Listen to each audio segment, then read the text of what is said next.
मैं चुनाव आयोग से भी आग्रह करूंगा कि इस तरह के रवैये से जिसका मुझे पहले भी शंका थी, और इस तरह के रवैये से मैं जब इस देश के किसी दुनिया में नहीं डरता ही नहीं हूँ, और पूर्णिया कभी डर का नाम रहा ही नहीं। और मुझे लगता है कि जितना ये लोग परेशान करेंगे ना, उतना भगवान इनको सुबुद्धि दे और परेशान करे। इनकी जो मानसिकता बनी है, जैसे दिल्ली में ईडी सीबीआई की मानसिकता होती है, वैसे चुनाव भर ये लोग जो बड़े अपने को समझते हैं। मैं आग्रह करूंगा डीएम साहब और एसपी साहब से, किसी भी प्रक्रिया के पहले आपका ऑर्डर होना बहुत आवश्यक है।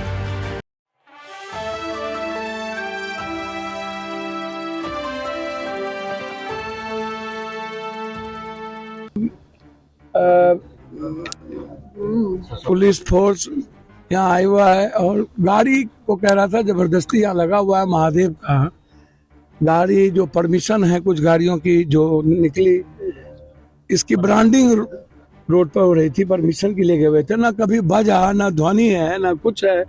उसके बाद यही तो कारनामे, और खास तौर पर मैं पहले भी कहा हूँ, और मैं चुनाव आयोग से भी आग्रह करूंगा कि इस तरह के रवैये से जिसका मुझे पहले भी शंका थी, और इस तरह के रवैये से मैं जब इस देश के किसी दुनिया में नहीं डरता ही नहीं हूँ, और पूर्णिया कभी डर का नाम रहा ही नहीं।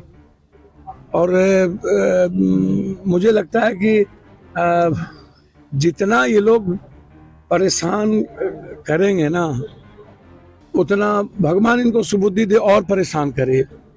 इनकी जो मानसिकता बनी है, जैसे दिल्ली में ईडी सीबीआई की मानसिकता होती है, वैसे चुनाव भर ये लोग जो बड़े अपने को समझते हैं। मैं आग्रह करूंगा डीएम साहब और एसपी साहब से, किसी भी प्रक्रिया के पहले आपका ऑर्डर होना बहुत आवश्यक है।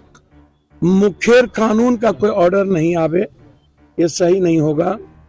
और किसी के कार्यालय में आकर के आप वर्कर्स को धमकाएं और जबरदस्ती गाड़ी ले जाना चाहें, ये कौन सा ऑर्डर है, कौन सा लॉ है, ये इम्पोर्टेंट है। मेरा ये सीधा है, मैं इससे ज्यादा कुछ नहीं कह सकता हूं, आप खुद देख लीजिए।